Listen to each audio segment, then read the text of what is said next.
During the First World War, hundreds of thousands of Indian soldiers fought for the defense of the British Empire in the Middle East and Western Europe. Indian leaders, including Gandhiji, supported the war efforts. They helped in recruitment to the armed forces, with the hope that the declaration of the British Prime Minister that the principles of self-determination would be applied to every nation, big or small, would also include India.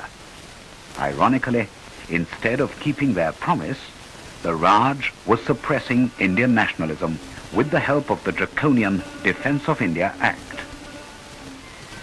At this juncture, Mohandas Karamchand Gandhi started to change the course of Indian history.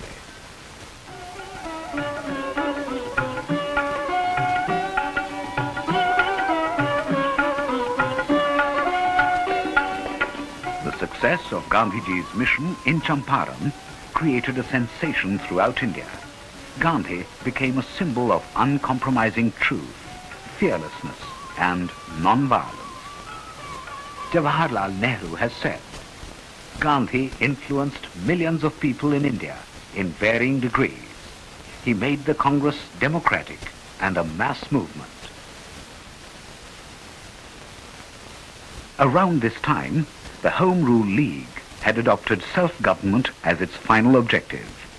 For an early realization of the goal, Annie Besant, Tilak, and other leaders toured all over the country.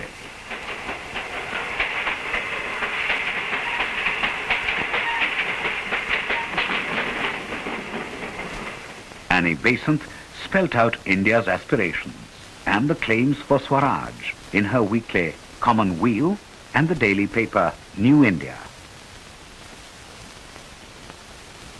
Annie Besant's activities alarmed the government. She and her associates were interned at Uttakamand. The entire country resented the government action, and the movement found widespread support. Eminent leaders, Motilal Nehru, Tej Bahadur Sapru, C.R. Das, Jinnah, Vallabhbhai Desai, M.R. Jayakar joined the Home Rule League. Annie Besant was released after 3 months. On 20th August 1917, the new Secretary of State for India, Montagu, declared the policy of His Majesty's government to be the gradual development of self-governing institutions with a view to the progressive realization of responsible government in India. In November 1917, Montagu visited India to hold talks with the Viceroy and Indian leaders.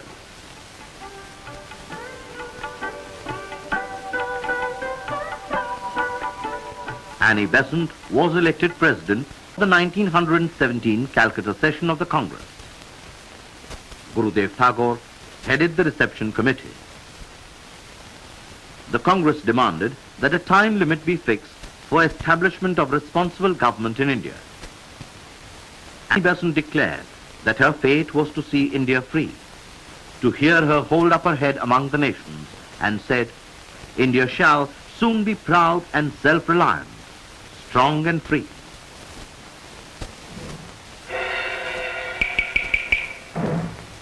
In February 1918, the mill workers of Ahmedabad went on strike, demanding better wages and working conditions.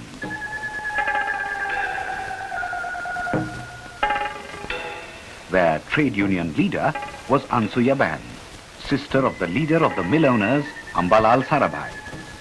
On her request, Gandhiji agreed to help bring about an agreement between the mill owners and the workers. Gandhiji found that the workers had a strong case. He advised them never to resort to violence, never to molest blacklegs, and to remain firm no matter how long the strike continued. Negotiations continued for several days. When the workers appeared to be wavering in their resolve, Gandhiji undertook a fast. It had the desired effect. An agreement was reached between the workers and the mill owners to appoint an arbitrator. Gandhiji asked the workers to accept an increase of 35% against their demand of 50%. The 21-day-old strike was called off.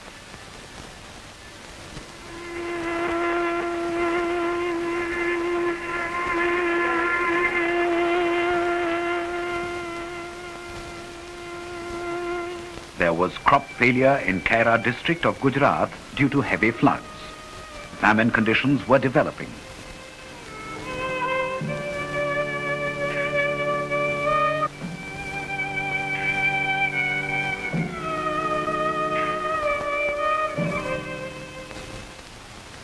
Cultivators requested the government to suspend revenue assessment for the year, but the officials insisted on collection. Mohanlal Pandya, leader of the farmers, turned to Gandhiji for help. After visiting the villages, Gandhiji asked the authorities to hold an impartial inquiry. When it was rejected, Gandhiji launched Satyagraha, a no-tax campaign. Vallabhbhai Patel gave up his lucrative legal practice and joined Gandhiji, along with Shankaramlal Banka, Indulal Yagnik, and Mahadev Desai. The farmers signed a declaration that they will not pay any taxes.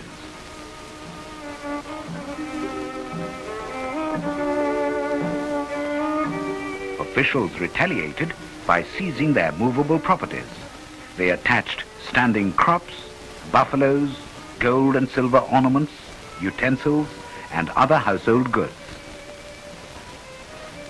In spite of threats, repression, and sufferings, the Kaira farmers remained firm in their resolve. The government gave in.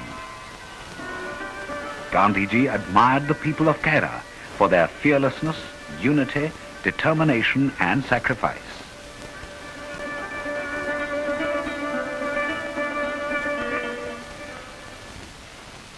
Towards the end of the war, the Muslims of India were agitated over the fate of the Caliph, the Sultan of Turkey.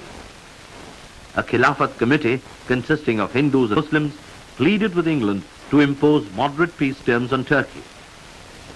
Speaking on the need for Hindu-Muslim unity to support the Khilafat, Gandhiji said, "The test of friendship is true assistance in adversity." The Montagu-Chelmsford reforms were announced in July 1918. The nationalists strongly condemned the recommendations. Tilak called the reforms unsatisfactory and disappointing. Annie Besant said that it was ungenerous of England to offer and unworthy of India to accept. A special session of the Congress held in Bombay on the 27th of August 1918, with Hassan Imam in the chair, declared that while some proposals were good, the reforms as a whole were disappointing and unsatisfactory. The Home Rule League tried to send deputations to England to explain the Indian point of view.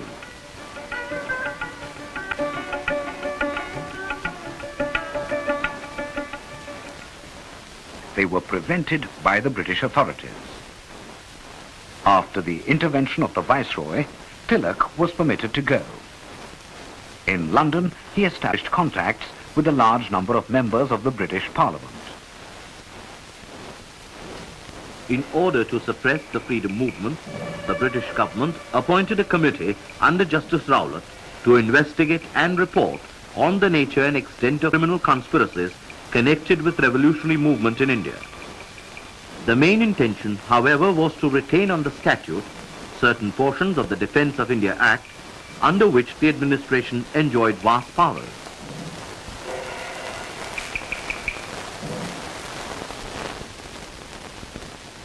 The Rowlatt Act became operative on March the 21st, 1919.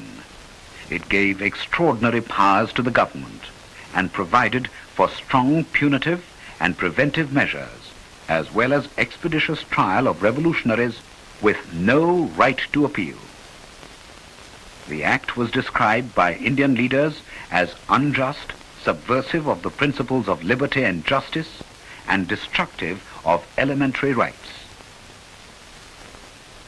The Congress requested Gandhiji to take up the leadership and organize a countrywide agitation against the act.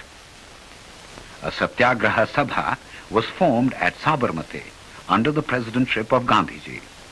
He started a publication, Satyagraha, which was immediately proscribed by the government. People signed a pledge which stated, "We shall refuse civilly to obey these laws and further affirm that in the struggle we shall faithfully follow truth and refrain from violence to life, person and property." Gandhiji announced that Satyagraha would be launched on the 30th of March 1919. Although the date for the Hartal had been changed, various parts of the country observed it on the 30th of March.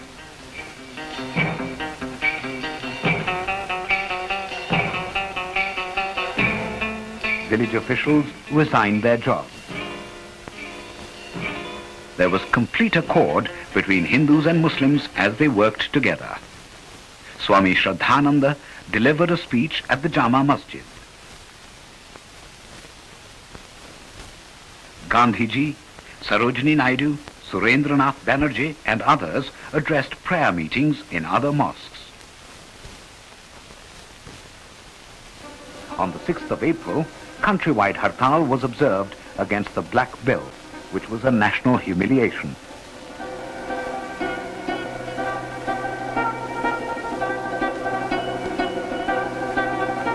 All activities were suspended. The administrative machinery was paralyzed.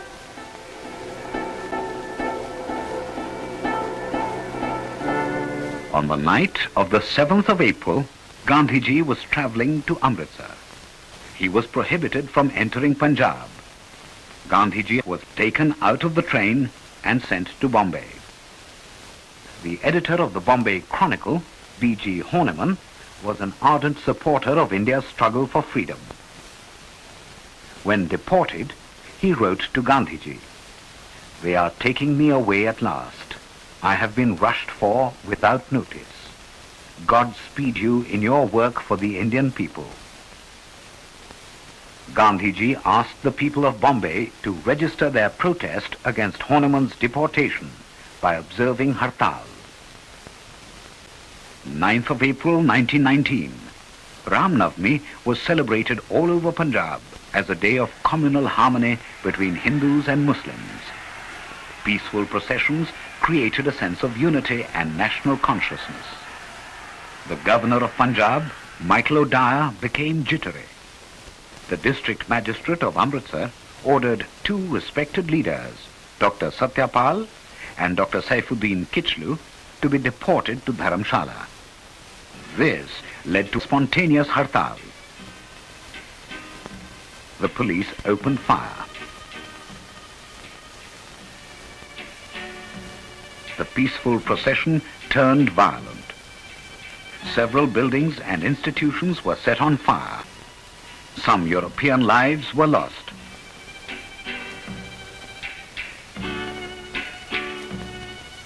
The governor handed over the city to the army. Major General Dyer kept curfew on Amritsar. There were indiscriminate arrests and public floggings.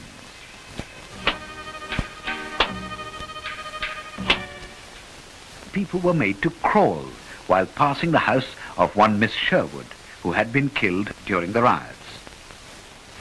General Dyer issued a vague order which prohibited gatherings and meetings. The order was not communicated to the people, but only displayed in some parts of the city.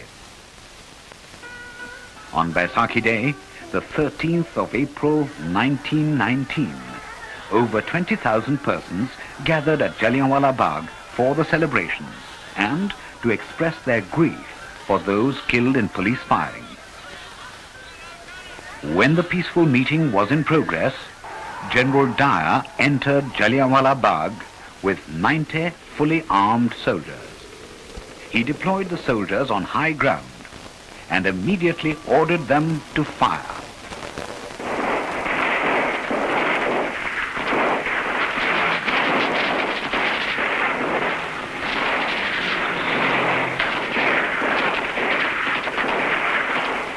no escape route except a narrow passage.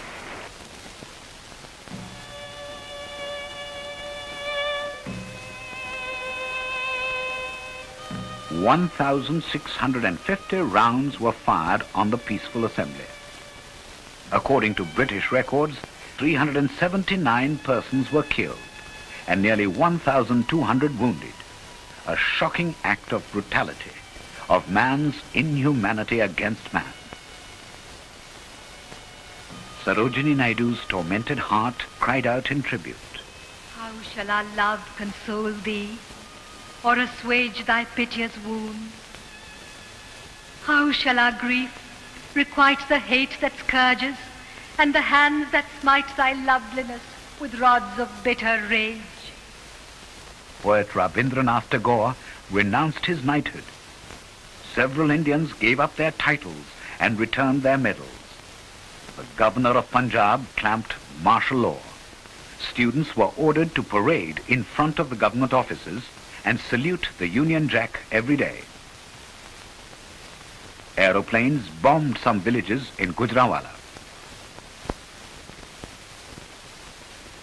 The Congress appointed an inquiry committee of its own with C.R. Das, Abbas Tayyabji, M.R. Jaikar, and Motilal Nehru.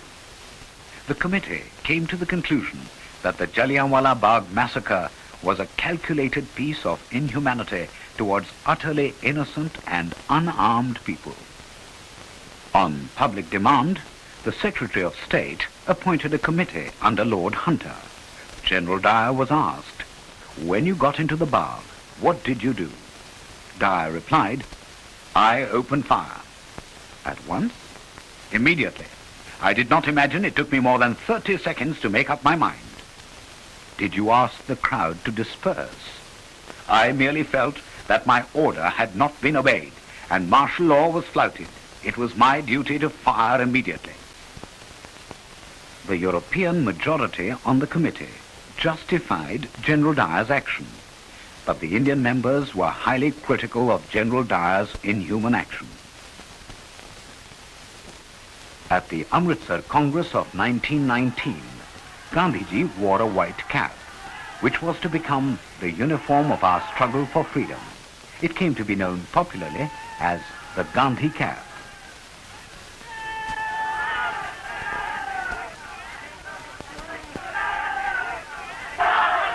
Congress President Pandit Motilal Nehru said, "The lacerated heart of Punjab calls upon the people of India to unite." Tributes were paid to the memory of the brave sons and daughters of India who perished on that fateful Baisakhi day, the 13th of April, 1919.